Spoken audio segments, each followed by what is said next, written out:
Hello friends, स्वागत है आपका अपने YouTube channel only exam fact में। तो चलिए शुरू करते हैं। आज का अपना टॉपिक है यूपी बीएड इंट्रेंस एग्जाम 2021 की डेट आ चुकी है और एडमिट कार्ड भी इशू होने लगे हैं। ठीक है ना। अगर आप इंट्रेंस एग्ज़ाम की प्रिपरेशन कर रहे हो, आपने फॉर्म फिल किया है, तो जा करके आप क्या करें, एडमिट कार्ड को डाउनलोड कर लें। ठीक है ना। और उसके अच्छे तरीके से निर्देश पढ़ने, उनके नियम शर्तें क्या हैं, एग्ज़ाम हॉल में पहुंचने से पहले आपको क्या क्या करना है, सारा आप पढ़ लें अच्छे से। ठीक है ना। फिर वहाँ पर जाके इधर उधर आप राउंड लगाओ तो उससे काम नहीं चलने वाला। तो चलिए शुरू करते हैं। क्वेश्चन नंबर फर्स्ट की तरफ चलते हैं। प्रीवियस ईयर क्वेश्चन पेपर को अपन लोग डिस्कस कर रहे हैं। क्वेश्चन नंबर फर्स्ट है इसमें, ये देखो 2018 का जो पेपर था ये आया हुआ था। चलिए क्या था उसमें, इसको एक बार देखते हैं। इसमें संविधान सभा का प्रथम अधिवेशन कहाँ हुआ था? तो इसका राइट आंसर है ऑप्शन ए गलत, ऑप्शन बी कलकत्ता नहीं गलत, ऑप्शन सी गलत, ऑप्शन डी इसका राइट आंसर दिल्ली में हुआ था। देखो संविधान सभा के जो टोटल अधिवेशन हुए थे वो कितने हुए थे, 12 हुए थे। ठीक ना।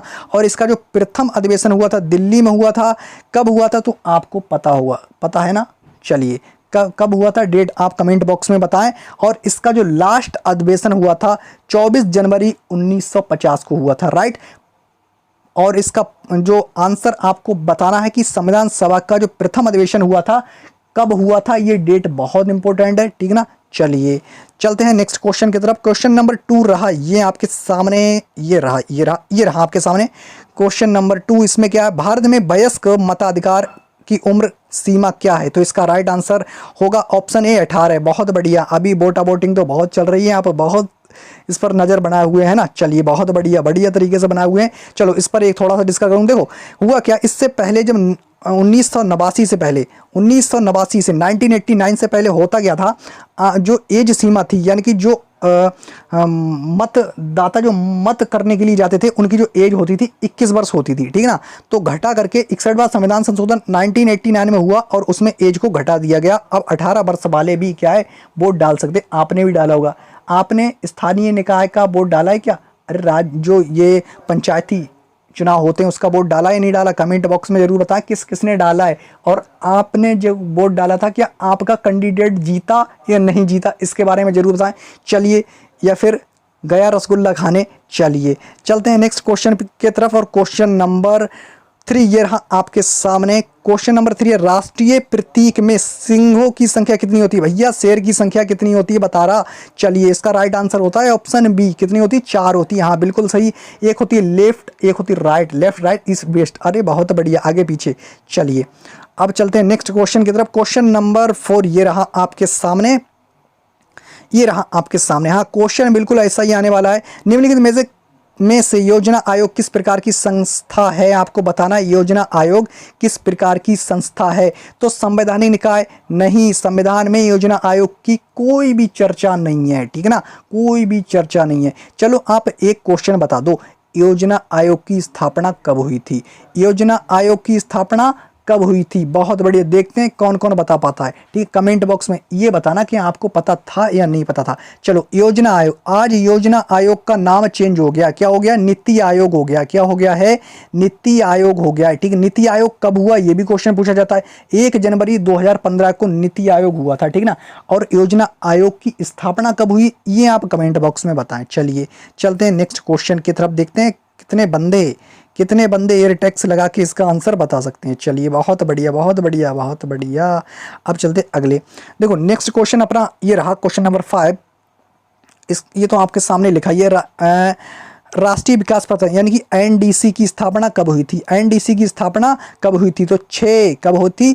6/1952। अच्छा 6 अगस्त 1952, ये आपके सामने लिखा हुआ है। ठीक है ना। चलिए राइट आंसर ये रहा।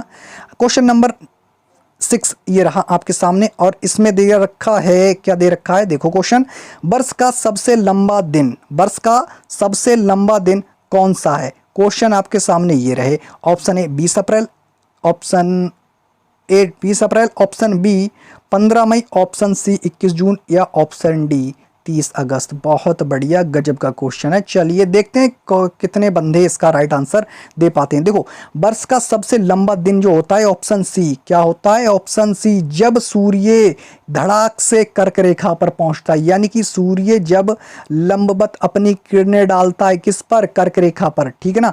तो इस पर सबसे लंबा दिन होता है। वहीं पर सबसे छोटा कौन सा होता है, यूं भी तो बता दो, सबसे छोटा दिन कौन सा होता है, वर्ष का सबसे छोटा दिन वो होता है 22 दिसंबर, ठीक है ना, 22 दिसंबर। और एक क्वेश्चन और आता है आपसे, इस प्रकार पूछता है कि ये पृथ्वी है ना अपनी, इस पृथ्वी पर दिन और रात कब बराबर होते हैं। तो आप डेट लिखने, इसमें डेट लिखने, बहुत बढ़िया। एक तो 21 मार्च हो गया, 21 मार्च हो गया, और दूसरा होता है 23 सितंबर। कतई जहर क्वेश्चन है, जहर क्वेश्चन, बहुत बढ़िया। चलते हैं नेक्स्ट क्वेश्चन पे, और क्वेश्चन नंबर 7 ये रहा आपके सामने। क्वेश्चन नंबर 7 ये रहा आपके सामने, क्या है, कहवा का उत्पादन विश्व में किस देश में सर्वाधिक होता है। बहुत बढ़िया, बहुत बढ़िया क्वेश्चन है, एकदम जहर क्वेश्चन। चलिए देखते हैं इसका राइट आंसर कितने लोग बढ़ा पाते हैं। चलिए देखो, ऑप्शन डी है, ऑप्शन डी इसका राइट आंसर, ब्राजील। अरे एक पॉइंट और सुन लो, अगर आप एग्रीकल्चर से हो या कॉमर्स से हो भैया, बीएससी किए हो, बीए किए हो, बीकॉम किए हो, ये फर्क नहीं पड़ता। फर्क ये पड़ता है कि आप कौन सी साइड से हो। क्या आपने आर्ट्स से कर रखा है, आपने ग्रेजुएशन किससे कर रखा है, आर्ट्स से हो, एग्रीकल्चर से हो, कॉमर्स से हो, या फिर आप वाणिज्य से हो, है ना। वाणिज्य हो गया, आर्ट हो गया, साइंस साइड हो गया, है ना। आप किसी से हो, ये जो फर्स्ट पेपर आता है ना, 50 क्वेश्चन इसमें जो भी आते हैं ना, कॉमन होते हैं। ये 50 क्वेश्चन जो मैं करा रहा हूँ ना, कॉमन है, सभी को देना है, ठीक है ना। चाहे आप आर्ट से हो, फिर मैं एक बार बता रहा हूँ, चाहे आर्ट से हो, चाहे आप साइंस से हो, या आप बीएससी किससे की हो। अरे फिर एक बार देख लेना यार, क्या बीच में कड़ी में कदुआ पेल दिया। चलो फिर बताऊंगा इसे। चलो क्वेश्चन नंबर नेक्स्ट चलते, और इसका राइट आंसर ऑप्शन डी है। चलते हैं नेक्स्ट क्वेश्चन की तरफ, क्वेश्चन नंबर 8 की तरफ चलते, और क्वेश्चन नंबर 8 ये रहा आपके सामने। चलिए क्वेश्चन नंबर 8 क्या है, भारत अपने किस आयात पर सर्वाधिक मुद्रा खर्च करता है। ठीक, सर्वाधिक मुद्रा किस पर, तो इसका right answer option A, petroleum पर। क्या, पेट्रोलियम पर, हाँ बहुत बढ़िया, पेट्रोलियम पर।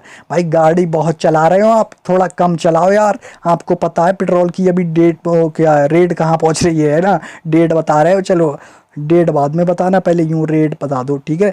अच्छा आप ये बताओ कि कौन से ज़िले में कितना रेट चल रहा है अभी, ठीक है ना। आप यूपी के किस ज़िले में हो, और वहाँ पर पेट्रोल का क्या रेट चल रहा, ठीक है ना, ये भी बता देना कमेंट बॉक्स में। चलिए क्वेश्चन नंबर 9 की तरफ, और ये रहा क्वेश्चन, भारत के निम्नलिखित में से किस क्षेत्र में सर्वाधिक प्रत्यक्ष विदेशी निवेश एफडीआई होता है। अच्छा बहुत बढ़िया क्वेश्चन है। यूं क्या कह रहा, फिर एक बार देखो कि आप जब विदेश में निवेश करते हो तो किस पर सबसे ज़्यादा करते हो। तो इसका राइट आंसर है ऑप्शन सी। चलिए विद्युत उपस्कर, ये उपस्कर लिखा है, अरे सीधा उत्पाद ही करना आपको। चलिए बहुत बढ़िया। नेक्स्ट क्वेश्चन ये रहा अपना, ये रहा, कह रहा विश्व का सबसे बड़ा द्वीप। अरे सबसे बड़ा द्वीप बता दो आप कौन सा है विश्व का सबसे बड़ा द्वीप। तो सबसे बड़ा द्वीप होता है कौन सा, होता नहीं है ये यार, ग्रीनलैंड, ठीक है ना। ग्रीनलैंड है ये, कहाँ पड़ता, किस सागर में पड़ता, ये बताओ आप, किस सागर में पड़ता, किस महासागर में पड़ता, ठीक है। ये कमेंट बॉक्स में आपको बताना है कि जो विश्व का सबसे बड़ा द्वीप है ना, द्वीप का मतलब तो आप जानते होंगे, जिसके चारों तरफ पानी ही पानी हो उसको क्या कहते, द्वीप कहते। चलिए बहुत सिंपल भाषा में बता दिया मैंने, जिसके चारों तरफ क्या होता है, पानी ही पानी होता है, उसको द्वीप कहते, ठीक है, और बीच में उठा होता, ठीक है ना। चलिए अब देखो इसको, तो सबसे बड़ा होता है ग्रीनलैंड, दूसरे नंबर पे आता न्यूगिनी, तीसरा आता वोर्निया, ठीक है ना। चलिए तो इसका राइट आंसर ऑप्शन सी हो जाएगा। चलते हैं नेक्स्ट क्वेश्चन की तरफ, क्वेश्चन नंबर 11 ये रहा आपके सामने। क्वेश्चन नंबर 11 ये रहा, कह रहा 1 घंटे में समांतर में देशांतरीय दूरी क्या। अरे यूँ तो सब आपको कंफ्यूज करने के लिए कह रहा, सीधा आपको चाहना है देशांतरीय दूरी पर, ठीक है। अब 1 घंटे में मतलब ऑप्शन ए इसका राइट आंसर है, ठीक है ना। चलिए 15। चलिए नेक्स्ट क्वेश्चन पे चलते हैं। क्वेश्चन नंबर ये रहा 12 क्वेश्चन नंबर ये रहा। चलिए इसका राइट आंसर कहाँ पे है, 2 ही ऑप्शन दिए हैं। अच्छा 2 ऑप्शन इधर हैं पीडीएफ में, जरा से थोड़े से टाइपिंग में। चलिए ये रहा। देखो आप किसी भी साइड से हो, आप किसी भी साइड से हो, थोड़ा सा समझ लें। चाहे आप बीए करिए हो, या आप बीकॉम करे हो, या आप बीएससी किए हो, कुछ भी किए हो, जो 50 क्वेश्चन फर्स्ट पेपर में आए ना सभी के लिए कॉमन है, ठीक है ना। और इसके बाद जो सेकंड पेपर होगा, सेकंड पेपर, ठीक है ना, तो उसमें 100 क्वेश्चन रहेंगे और फर्स्ट पेपर में भी 100 क्वेश्चन रहेंगे।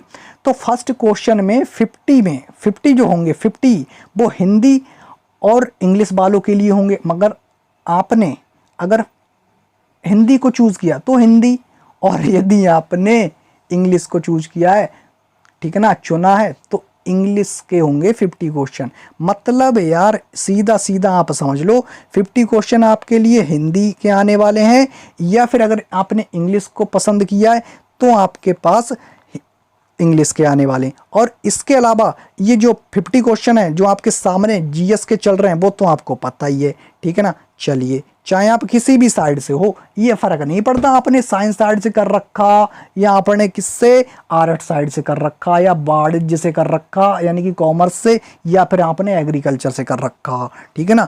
तो ये 50 क्वेश्चन सभी के लिए कॉमन है, ठीक है ना, बहुत बढ़िया। और जो 120 यानी कि 200 यार क्वेश्चन होंगे, 200 क्वेश्चन अगर आप 120 सही करे आते हो ना, ध्यान देना नेगेटिव मार्किंग भी है, ठीक है ना। 120 अगर आप सही कराते हो तो सीट आपके पीछे पीछे भागेगी, आप आगे आगे भागोगे। चलो बहुत बढ़िया बहुत बढ़िया, गजब की बात बता दी। अब देखो क्वेश्चन नंबर 13। क्वेश्चन नंबर 13 है विजयनगर राज्य किस नदी के किनारे है? बताओ विजयनगर राज्य किस नदी के किनारे है? अच्छा विजयनगर वो ही है, आपने अगर हिस्ट्री पढ़ी है मिडल हिस्ट्री तो आपको पता होगा विजयनगर राज्य, ठीक है। हरिहर एवं बुक्का पढ़ा नहीं पढ़ा? पढ़ा तो होएगा, पढ़ा होएगा ना, और शायद से हो तो आप पढ़ा होएगा। इसका राइट आंसर है ऑप्शन सी, तुंगभद्रा नदी। ये हो गई देखो तुंग, ये हो गई भद्रा, और दोनों मिलती हैं जब नदी तो ये हो जाती है तुंगभद्रा, और यहीं पर पड़ता है विजयनगर। ये देखो है आपके सामने ये विजयनगर है ना। चलिए बहुत बढ़िया, एकदम हाँ समझदार तो हो ही यार। चलिए अगला क्वेश्चन देखो, क्या अगला क्वेश्चन देखो आप, ये देखो अगला क्वेश्चन ये रहा। कह रहा है विश्व व्यापार संगठन का मुख्यालय कहाँ है? चलिए बहुत बढ़िया क्वेश्चन, विश्व व्यापार संगठन का मुख्यालय कहाँ है? तो इसका है जिनेवा स्विट्जरलैंड। कहाँ पड़ता है? स्विट्जरलैंड। अच्छा एक क्वेश्चन आपसे, स्विट्जरलैंड ये रहा अपना, स्विट्जरलैंड ये रहा, ठीक ना, स्विट्जरलैंड। चलो स्विट्जरलैंड की राजधानी बता दो। मैं 2 ऑप्शन देता हूँ, एक हो गया जिनेवा और दूसरा हो गया एक और, ठीक है ना। तो अधिकतर बच्चे पता है जिनेवा लगा के आते हैं, जिनेवा नहीं है इसकी राजधानी। इसकी राजधानी पता कहाँ है? वर्न है, वर्न।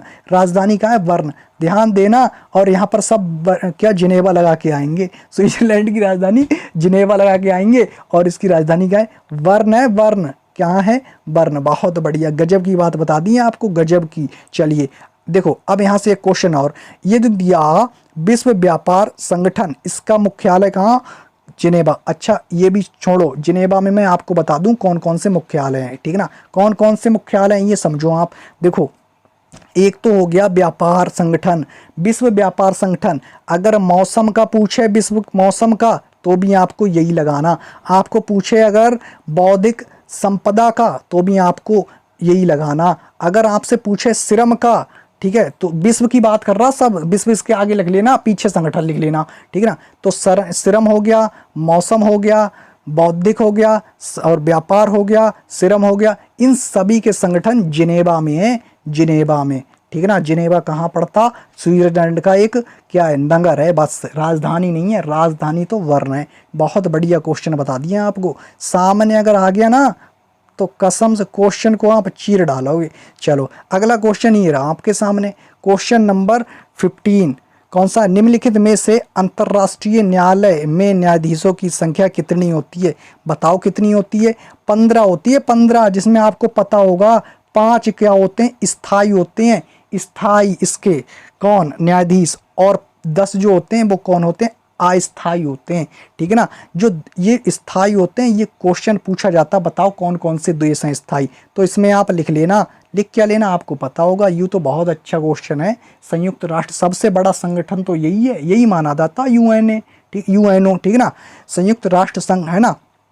चलिए चलो एक क्वेश्चन और बताओ, संयुक्त राष्ट्र संघ दिवस कब मनाया जाता है? ये कमेंट बॉक्स में बताना, बहुत बढ़िया क्वेश्चन है यू।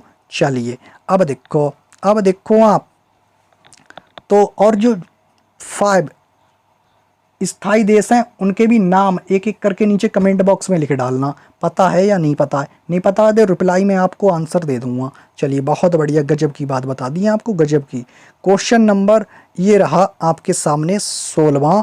भारत में वीरता के लिए सबसे बड़ा कौन सा पुरस्कार है? बताओ कौन सा पुरस्कार है वीरता के लिए? वीरता के लिए बता रहा, देखो वीरता के लिए सबसे बड़ा कौन सा होता, तो ये होता वीरता के लिए परमवीर चक्र है। वीरता के लिए ध्यान देना, वीरता के लिए, वीरता कह रहा, वीरता यूं हो गया परमवीर चक्र। तो पहला होता है परमवीर चक्र, दूसरा होता है महावीर चक्र और तीसरा होता है वीर चक्र।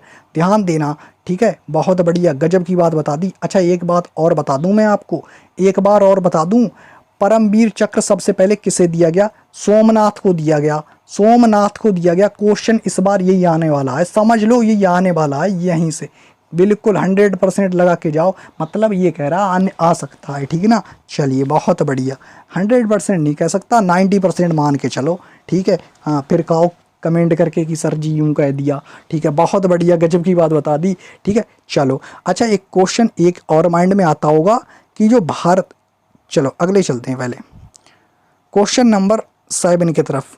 ये देखो इसका राइट आंसर पहले यहाँ पे एक बार देख लो, वीर ये है ना परमवीर चक्र, ठीक है। तो पहला हो गया परमवीर चक्र वीरता के क्षेत्र में, दूसरा हो गया महावीर और तीसरा हो गया वीर, ठीक है। चलिए बहुत बढ़िया, गजब की बात बता दी है आपको। अब देखो क्वेश्चन नंबर 17 ये रहा आपके सामने, कह रहा क्या कह रहा है ये भी देखो, निम्नलिखित में से किस नृत्य का जोड़ा सही नहीं है? अच्छा घूमर, कह रहा घूमर राजस्थान में, हाँ बिल्कुल घूमर राजस्थान में है, आहा वाह मज़ा आ गया। दूसरा छऊ कहाँ पे है? छऊ क्या बिहार में है? भाई हमें तो ना पता, कह दो हमें ना पता, हाँ बिल्कुल छऊ भाई बिहार में ही है यार। गरबा देखो, गरबा गुजरात में, हाँ भाई गा से गरबा, गा से गुजरात। मयूर मध्य प्रदेश में, नहीं मध्य प्रदेश में ना, मयूर, मयूर यूपी में है, यूपी में। चलिए बहुत बढ़िया, गजब की बात बता दी है आपको, गजब की। क्वेश्चन नंबर 18 ये रहा आपके सामने, क्वेश्चन नंबर 18 ये रहा, कह रहा निम्नलिखित में से किसका संबंध सितार से नहीं है? देखो अब यहाँ से क्वेश्चन, यहाँ से जरूर क्वेश्चन पूछा जाएगा, जरूर पूछा जाएगा। अब इसको कैसे पढ़ेंगे आप? तो आप बाद, जो बाद यंत्र डालना, बाद यंत्र, ठीक है, या बाधक डालना, सीधा डालना बाधक, कि बाधक से संबंधित कौन कौन। तो सितार से संबंधित कौन है, बांसुरी से संबंधित कौन है, ठीक है ना, तबला से संबंधित कौन है, ठीक है, तबला से संबंधित महाराज हैं, कौन से महाराज हैं आपको पता होगा, ठीक है, कौन से महाराज हैं? हाँ बिल्कुल गुदई महाराज हैं, किशन महाराज हैं, तो यूं हैं बहुत सारे, ठीक है। अच्छा सितार से संबंधित कौन नहीं है? तो मैं आपको बता दूं, क्या सितार से संबंधित रविशंकर प्रसाद जी हैं क्या? हैं क्या बताओ आप? तो बिल्कुल कहो हाँ हैं भैया, रविशंकर प्रसाद हैं, रविशंकर भी हैं, उदय शंकर भी हैं और दया शंकर नहीं है, ध्यान देना, रविशंकर भी हैं और कौन है, उमा शंकर भी हैं, ठीक है ना। चलो अब क्वेश्चन ये है, क्या निखिल बनर्जी हैं? तो बिल्कुल हाँ बनर्जी भी हैं, उमा शंकर भी हैं, ठीक है। हाँ यूँ नहीं है, डी वाला नहीं है, क्यों? ये डी वाला किससे संबंधित है, ये किससे संबंधित है, ये आप कमेंट बॉक्स में बताओ, ठीक है। डी किससे संबंधित है कमेंट बॉक्स में बताओ। चलिए बहुत बढ़िया, बहुत बढ़िया। अगला क्वेश्चन है क्वेश्चन नंबर 19, बाकी तीनों मैंने बता दिए, ये तीनों हैं, ठीक है ना, ये भी हैं, ये भी हैं और ये भी हैं, ठीक है ना। चलिए अगला क्वेश्चन रहा ये आपके सामने, चलिए ये रहा, सिविल सेवा किसके शासनकाल में प्रारंभ हुई? चलिए आपको बताना। तो सिविल सेवा का जनक किसे कहा जाता है? Option C Lord Cornwallis. अगर आपसे पूछ ले पुलिस का तो भी आपको यही लगाना, आपसे पूछ ले अगर दरोगा का तो भी आपको यही लगाना, ठीक है ना, इसी के शासनकाल में हुआ, ठीक है, लॉर्ड कॉर्नवालिस। अच्छा लॉर्ड कॉर्नवालिस कब से आया? तो ये आया सन 1786 से और कब तक रहा? 93 तक रहा। कब तक रहा? 93 तक। बहुत बढ़िया। और इसी के समय में एक क्वेश्चन बहुत बढ़िया आता है, यूँ मैं बता दूं, 1789 में, ठीक है, 1789 में इसने क्या किया? दास प्रथा का अंत, ठीक है ना, दास प्रथा का अंत अपने शासनकाल में कर दिया इसने, यूँ चीज़ समझो। फिर इसके बाद जो लास्ट में बिल्कुल होता है वो तो होता है लास्ट में, ठीक है, वो तो होता है लास्ट में ही शायद आपको पता होगा 1844 में, ठीक है ना। चलिए गजब का, लेकिन इसके समय में इसने अपने समय में कर दिया, अपने कार्यकाल में कर दिया, ये चीज़ ध्यान रखना। चलिए बहुत बढ़िया, गजब का क्वेश्चन बताया आपको, गजब का। ये देखो आप। चलिए अगला क्वेश्चन देखो, इसमें कह रहा सर्वप्रथम किसको दादा साहेब फाल्के पुरस्कार दिया गया। चलो किसको दिया गया, हाँ ये भी देखो क्वेश्चन बहुत बढ़िया, गजब का क्वेश्चन है। यूं दादा साहेब फाल्के पुरस्कार, अच्छा यूं भी सुन लो, दादा साहेब फाल्के के पुरस्कार जो वर्तमान में दिया गया ना, वर्तमान में, तो आपने सुना होगा ये पहले किस क्षेत्र में दिया जाता है, यूं आप बता दो। ये दिया जाता फिल्म के क्षेत्र में, ठीक है। और ये अभी दिया गया, वर्तमान की बात कर रहा, वर्तमान की, अभी की बात, अभी जो दिया गया है ये दिया गया रजनीकांत, ठीक है ना। रजनीकांत तो आपने जानते ही होंगे, ठीक है, सिगरेट के एक स्टाइलिश स्टार माने जाते हैं सिगरेट पीने के, ठीक है ना। धूम्रपान सेहत के लिए हानिकारक हो गए, चलिए कोई बात नहीं, वो तो गजब का दिखा दें स्टाइल। चलिए अब यूं देखो क्वेश्चन, तो सबसे पहले किसे दिया गया, ऑप्शन डी इसका राइट आंसर है देविका रानी रोरेक, ठीक है ना। तो ये तो हो गई भाई, महिला को सबसे पहले दिया गया।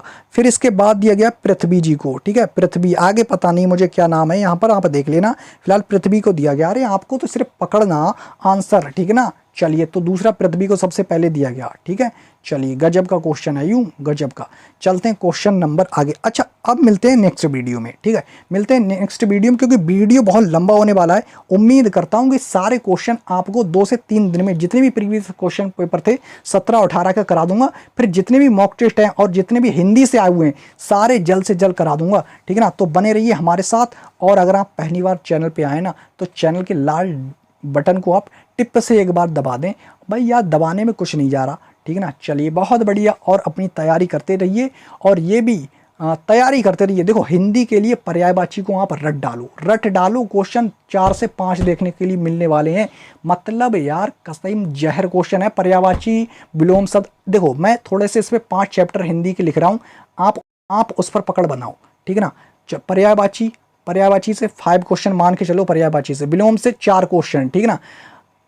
अनेक शब्द से, और यूँ आता नहीं, आपने देखा होगा एक शब्द के लिए अनेक शब्द या अनेक शब्द के लिए एक शब्द, ठीक है, यहाँ से क्वेश्चन आया। समानार्थी से क्वेश्चन आना है, ठीक है ना।